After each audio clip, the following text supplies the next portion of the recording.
Hola, hoy voy a hablar de Rebeca, de Daphne du Maurier.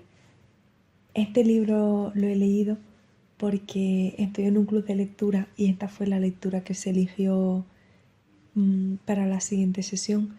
Sin embargo, no pude acudir a la reunión del club de lectura, pero pues proseguí leyendo el libro, ¿no?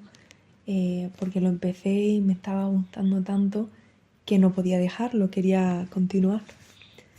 Y además este libro, ha sido un mes y medio complicado para mí. Ha habido, eh, ha habido una pérdida para mí importante y he tenido que pasar muchas horas en el hospital. Y la verdad es que me estaba leyendo este libro bastante rápido, pero como sentía que me estaba acompañando durante tantas tardes tan largas y, y que me daba algún tipo de consuelo para olvidarme de lo que estaba pasando o sufriendo, pues quería sostenerlo, quería que durase lo máximo posible y así ha sido, porque he tardado casi un mes y medio en leerlo, de lo cual me alegro mucho. ¿Y cómo es que tardó tanto? Bueno, pues he ido intercalando otras lecturas, algunas un poco tontas, para distraerme y otras que también, bueno, de las que ya también hablaré. Pero hoy vamos a hablar de Rebeca, como digo. Yo no sé si hay muchas personas que conoceréis este libro, pero es un clásico y yo lo tenía en mi lista desde hacía mucho tiempo, pero todavía no lo había echado el guante. Y cuando vi que iba a ser la lectura del club de lectura en el que estoy, pues me hizo mucha ilusión porque dije, ya he comentado esta idea de que siento que los libros te tienen que encontrar en un momento concreto y que hay libros que esperan a que los leas junto en el momento que toca. Y para mí Rebeca ha sido completamente así.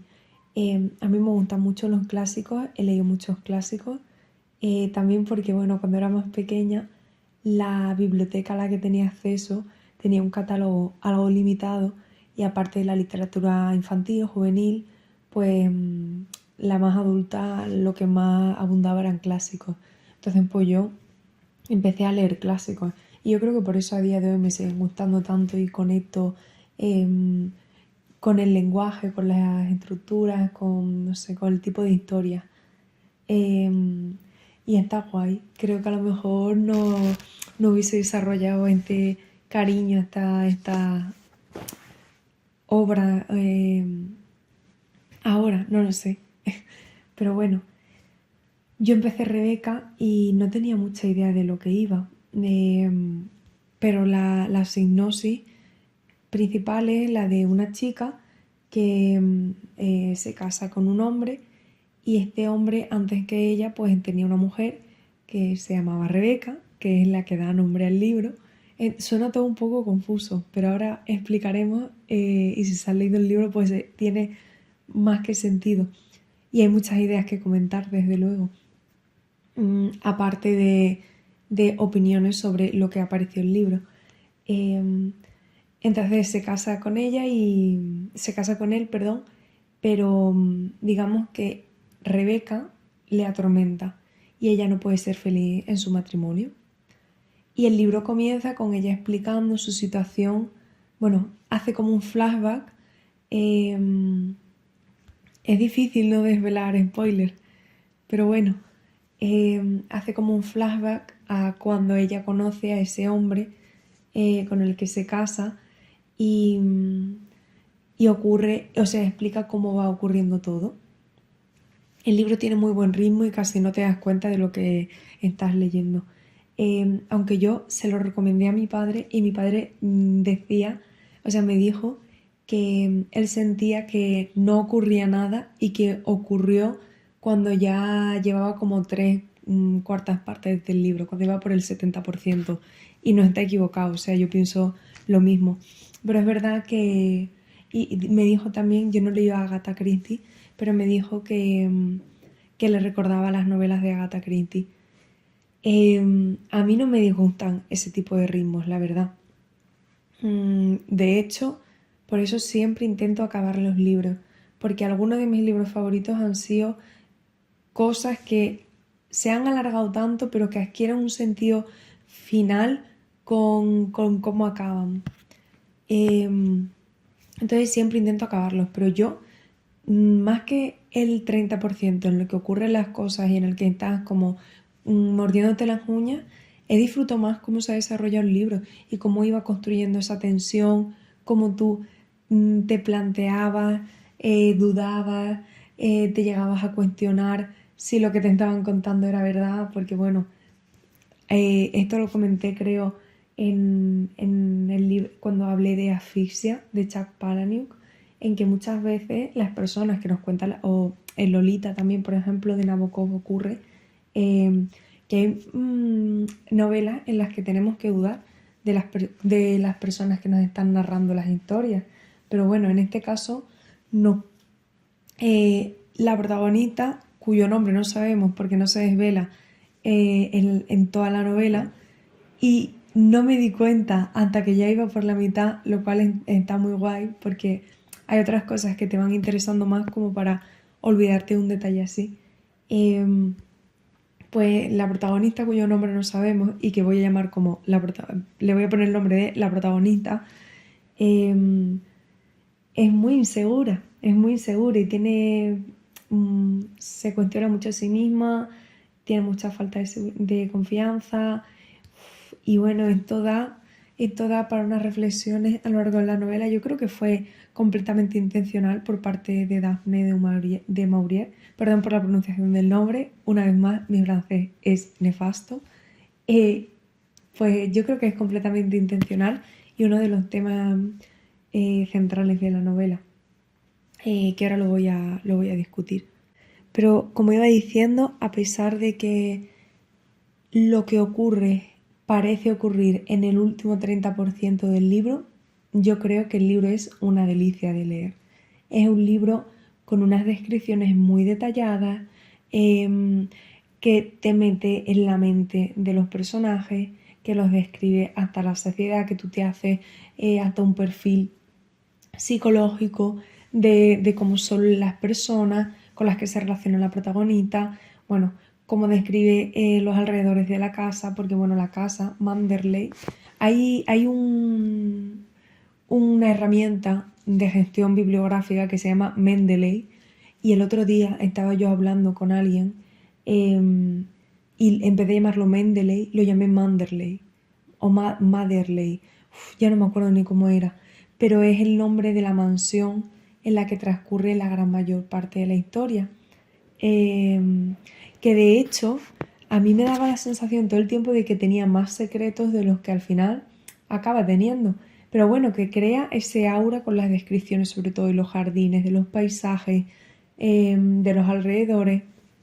Son unas descripciones hiper ricas y son una delicia de leer. Si te gusta ese tipo de narraciones, claro, si eres de los que o de las que se aburre con tantos detalles, con, no sé, a lo mejor te llega a resultar un poco pesado en algunas partes, pero a mí me gusta, entonces lo he disfrutado.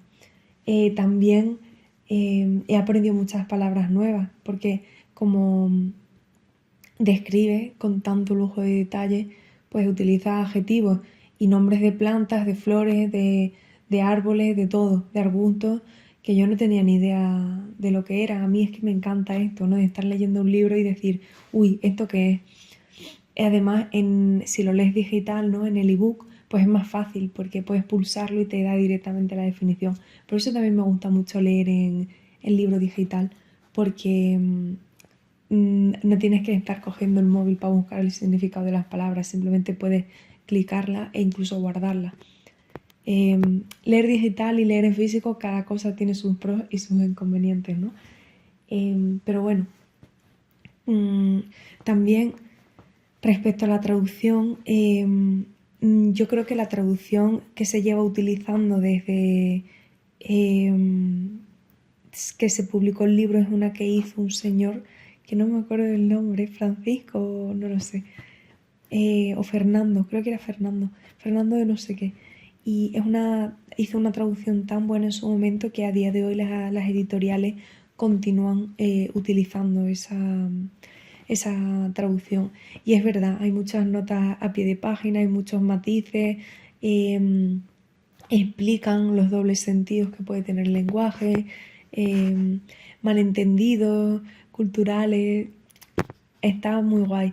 Pero sí es verdad que justo un detalle muy tonto es que describió unas flores o unos arbustos como zumosos, de zumo.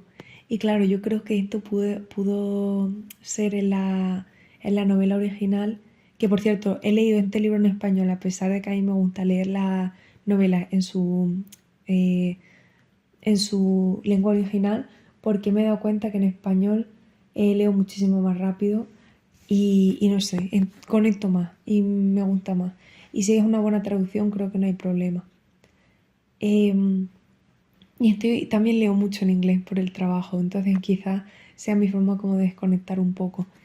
Pero creo que en vez de zumoso, en lo que quería venir en la novela original era juicy, ¿no? Juicy, que es como jugoso. Y me hizo gracia encontrarme con zumoso. Creía que era una palabra que no entendía, pero creo que simplemente fue un error, entre comillas, de traducción. Em, pero bueno, la novela avanza con esas descripciones, con esas interacciones. em, lo denso de la novela es cuando ella ya, aunque yo he disfrutado muchísimo desde el principio hasta que deciden casarse, muchísimo, y creo que no se le da suficiente importancia a esa parte, pero es verdad que lo denso ocurre cuando ella llega y tú estás esperando a ver cómo se va a adaptar porque ella es una niña joven, inexperta, ella misma narra y nos habla sobre cómo se sentía en ese momento, lo que sentía que le faltaba, y yo creo que todo el mundo que ha sido joven, ¿no? Y yo que soy joven, pues, pues nos sentimos reflejados en esa falta de curtimiento, si se puede decir así, que hace que no te enfrentes a las cosas desde una seguridad que más adelante, si trabajas como debe ser, desarrollas. Entonces, tú esperas eso, ver cómo ella se desarrolla cuando llega a la mansión. em, y bueno, su exmarido no le ha contado mucho sobre, o sea, su exmarido no, perdón, su marido no le cuenta mucho sobre su exmujer. Entonces ella solo escucha cosas buenas de Rebeca, ¿no? De esta mujer que le da nombre al libro. Que diréis, tan importante es como para que le dé nombre a la novela. Bueno, es que tiene truco y con esto quizás está relacionado el plot twist de esta obra.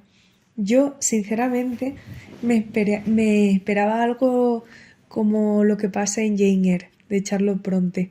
No sé por qué, porque además menciona en uno de estos paseos que ella está dando, creo que cuando vuelve de la costa, ve una casita y yo ya me estaba imaginando algo así similar, pero porque además yo creo que el libro juega mucho con tu mente. O sea, no es que juegue con tu mente intentando liarte, sino que la protagonista tiene tantas dudas y se lía tanto y su cerebro le juega tan malas pasadas y es, como digo, tan insegura que tú estás dudando a la misma vez que está dudando ella, ¿no? Y que está todo el tiempo pensando cosas, rayándose y eso está muy guay.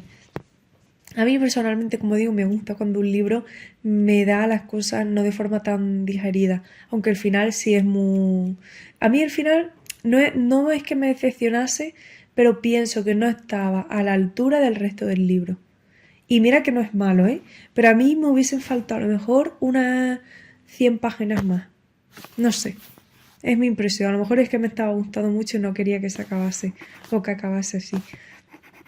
Pero bueno, que ella llega y ella no sabe mucho de Rebeca, pero todo lo que escucha es que era maravillosa, que era guapísima, que era muy buena, que era muy inteligente, vamos, que era perfecta. Entonces, claro, a ella le empiezan a entrar las inseguridades, las dudas de cómo voy a yo a estar a la altura que soy un meco de esta señora. ¿Cómo voy a cumplir que, bueno, que esta señora murió en unas circunstancias muy particulares, ¿no?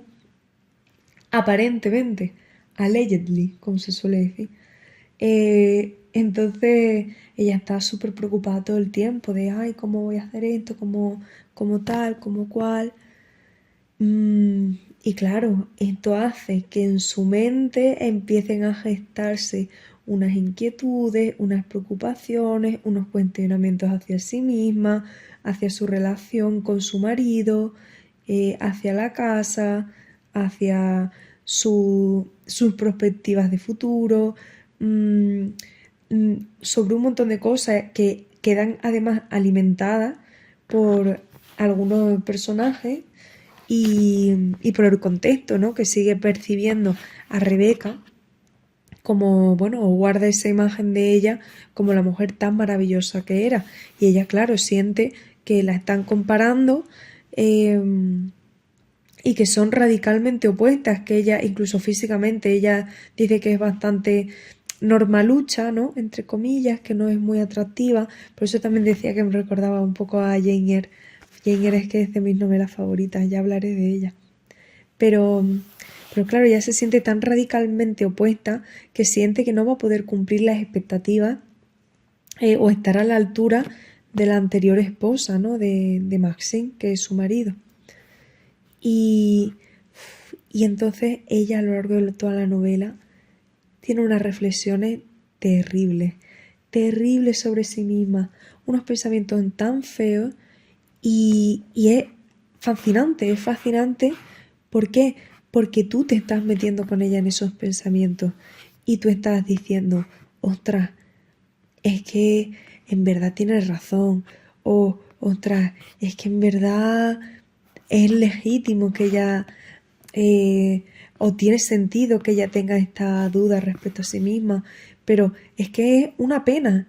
Llega un momento hasta que te da pereza, pero claro, es una persona que está sufriendo tanto que es que te sientes mal con ella y te sientes mal contigo misma por estar pensando, qué pesa eres, pobrecita en realidad.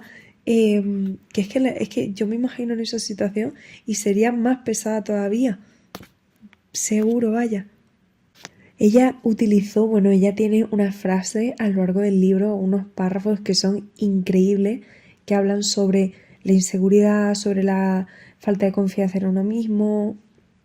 Y hay una frase que emplea que a mí me encantó, que es que además ella lo reconoce sobre sí misma, ella está siendo consciente todo el rato de lo que le está ocurriendo, ¿no? Y no puede hacer nada, ella no quiere ser así, no quiere que eso afecte a su relación, pero es que no puede evitarlo.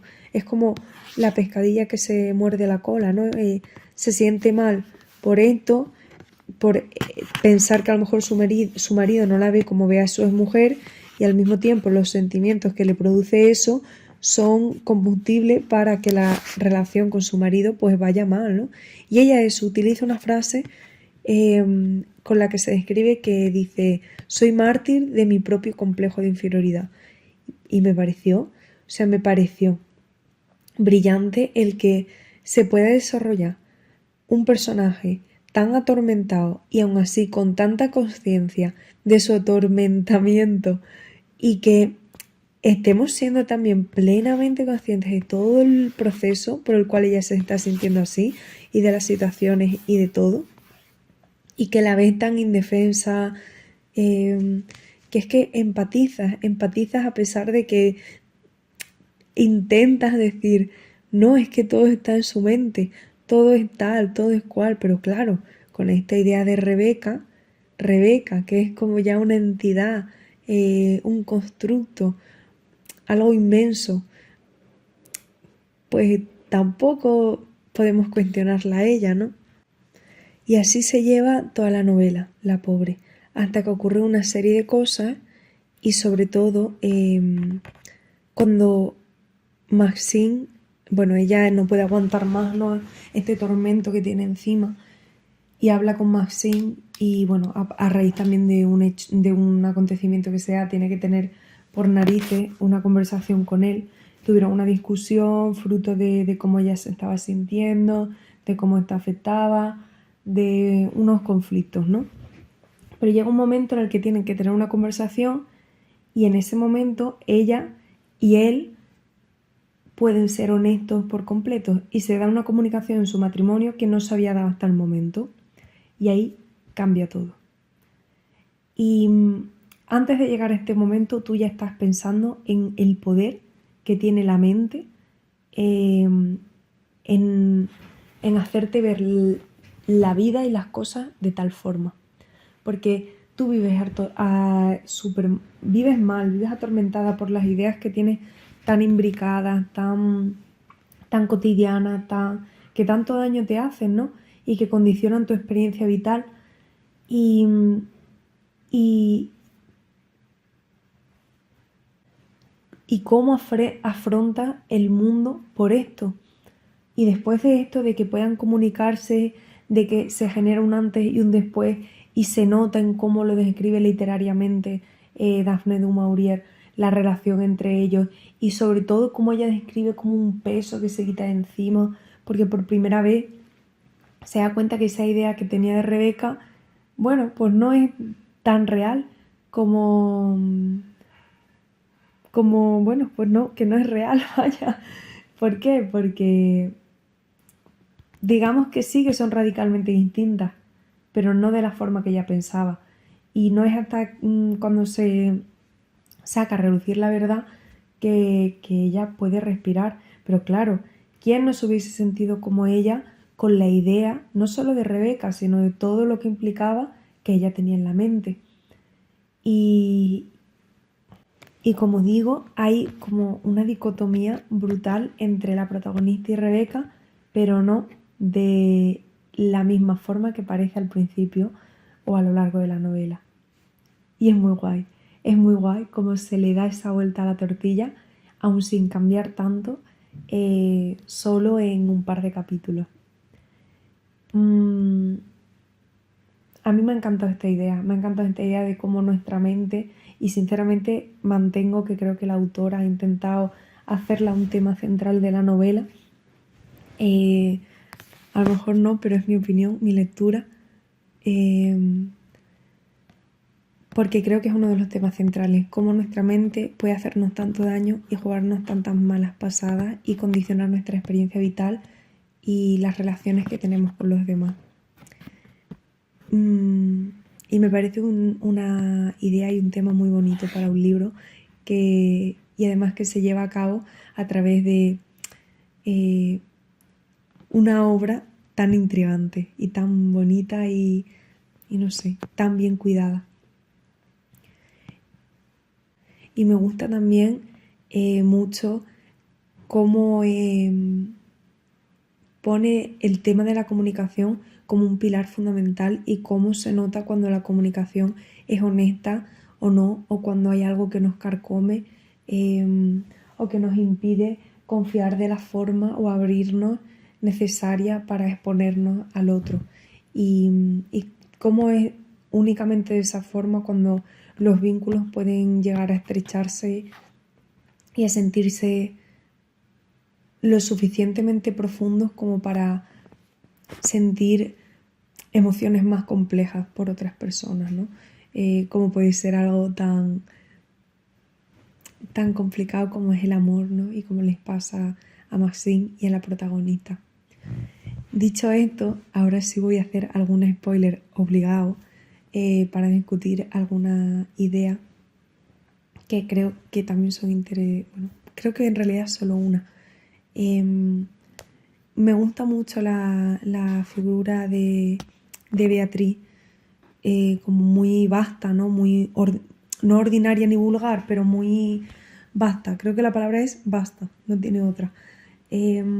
Porque también como que encarna esa honestidad y esa franqueza que deben tener, que debe tener la comunicación de la que estaba hablando. Y creo que es un personaje que me gusta mucho porque representa esto, representa como en toda esta novela que tiene una aura tan oscura, tan misteriosa, tan llena de dobles sentidos, de inquietudes, de suposiciones. Es como un personaje que se mantiene como un pilar del que no sospechas, del que puedes confiar, del que no, no te sientes amenazada. Eh, y es guay porque creo que la presentan como eso, muy vasta, muy poco pulida, un personaje poco pulido. Pero bueno, a mí me gusta esa idea de que la simpleza, esa tosquedad, a ver, tosquedad en la medida que estamos hablando de una mujer de clase alta del siglo XIX, que a ver, que a lo mejor esto tú lo ves hoy en día y pues no te parece para tanto, pero en ese contexto, pues sí, a lo mejor es algo más remarcable. Remarcable y no sé si existe en español, remarkable. Bueno, creo que sí, remarcable. Entonces sí me gusta esa osquedad, esa tosqueza, esa simpleza, porque para mí representa eso, franqueza, honestidad, transparencia, y me gustan mucho, no sé, esos valores en las personas, pero bueno, en un personaje. Y, y otra cosa de la que quería hablar, bueno, me han gustado mucho los giros de guión, porque yo siento, con lo que decía de las 100 páginas últimas, creo que un último giro de guión hubiese sido lo que hubiese culminado esta novela, haciéndole justicia a su desarrollo. Esa es mi opinión. Pero creo que todos los giros de guión que hay, todos los plot twists que hay en el final son chapó. Me faltaba uno grande, uno final. Pero bueno, me faltaba algo. O quizás volver al principio de la novela, no lo sé. Eh, pero mm, una cosa que me ha chirriado, pero que entiendo perfectamente, es, como digo, spoiler absoluto, es cuando se desvela la verdadera naturaleza de Rebeca. Es como no hablan directamente de ella. Cuando Maxine dice que tuvieron ese momento como en el acantilado y ella le contó cosas sobre sí misma que le hicieron palidecer y decir, ¿cómo me he casado yo con esta persona? Y no nos dicen que no hace falta, ¿eh? Que no hace falta. Siempre defenderé que a veces las cosas tienen un sentido por la idea y no por el contenido, y es válido. Pero sí nos dan esa imagen de lo terrible que es Rebeca con el tema de la promiscuidad, ¿vale? Y a mí esto me chirría un poco, porque no sé, no me gusta. Es verdad que no es este tipo de novela, no es una novela súper feminista, ni, ya lo sé, pero es verdad que en contraposición a otras autoras como las hermanas Bronte, Jane Eyre, Virginia Woolf, otras autoras que he leído de este periodo, que, a ver, no hablan de que las mujeres vayan ahí libre albedrío, pero sí van soltando como algunas cosas que bueno, que yo creo que son ideas que al final propiciarían líneas de pensamiento y bueno, más feministas, más de liberación, de libertad femenina, ¿no? Pero eso, que no esperaba yo que de repente, ala, tal. De hecho, no es una cosa que tampoco se alinee con mis valores particulares, pero eso no tiene nada que ver. Pero sí es verdad que me chirría un poco que lo tilden como algo horroroso. A ver, el hecho de que pusiese los cuernos, pues sí, pero que fuese ella terrible, en plan el personaje, y mala, malísima, solo por el hecho de ser promiscua y de tener como deseo sexual, no me pareció bien del todo. Creo que ella, y a ver, a mí me resultó muy desagradable, ¿eh? Entonces, bueno, puede que consiguiese su objetivo, pero aún así no podía yo dejar de problematizarlo y decir, creo que el personaje hubiese adquirido muchísima más profundidad y le faltaban nuevamente páginas al libro si se hubiesen descrito más perversiones de su carácter que no fuesen ligadas solo a esta cuestión. Y como digo, lo entiendo perfectamente, me parece más que legítimo y enriquece, ¿sabes? Pero que esto fuese únicamente cuando todo lo demás eran ideas de lo terrible que era ella, pues no sé, no me acababa de encajar. Pero bueno, mm, me pareció también que era una, perdón por lo que voy a decir, No lo voy a decir, que no me gusta utilizar palabrotas. Pero era más mala que un dolor. ¿Y cómo hizo que Maxine hiciera lo que hizo? Es que creo que de verdad que podría haberle dado muchísimo más, podría haberse enriquecido mucho más el personaje, ya que hemos tenido esta idea tan buena de ella, de toda la novela, ¿por qué no ahora recrearnos también en su genuina maldad, ¿no? Que era lo que era realmente, y la fachada que ponía, frente a la fachada que ponía para el resto de personas. Mm, Y bueno, es un libro que recomendaría totalmente porque se disfruta leyéndolo, es un clásico de la literatura, un libro que hay que leer antes de morirse 100% y no siento que a lo mejor es que sea brillante, a lo mejor hay alguna novela de Agatha Christie que es mejor, pero sí siento que por el momento, esto ya lo he dicho en muchos libros también, sentaría muchas ideas para desarrollar literatura similar. Entonces, y estoy segura de que había cosas que no se habían hecho hasta ese momento que este libro trae. Entonces, lo recomendaría completamente. Es un libro muy agradable de leer, un libro muy agradecido, muy intrigante, con el que te tienes que tomar tu tiempo, tienes que saborearlo, deleitarte en los capítulos. Y si quieres hacer un maratón, espera hasta el 30% último. Y para mí personalmente ha sido un libro muy especial, ha sido un libro que voy a recordar siempre con mucho cariño por el momento en el que me acompañó y, y bueno, que pude disfrutar de él y que bueno, me proporcionó consuelo, así que le voy a tener siempre especial cariño y voy a estar agradecida de que en malos momentos me permitiese escaparme por esos jardines de esa mansión, por las habitaciones y por la idea de, de esta persona que es Rebeca, que me demostró que las cosas a veces no son lo que parecen. Así que nada más, un saludo y hasta la próxima.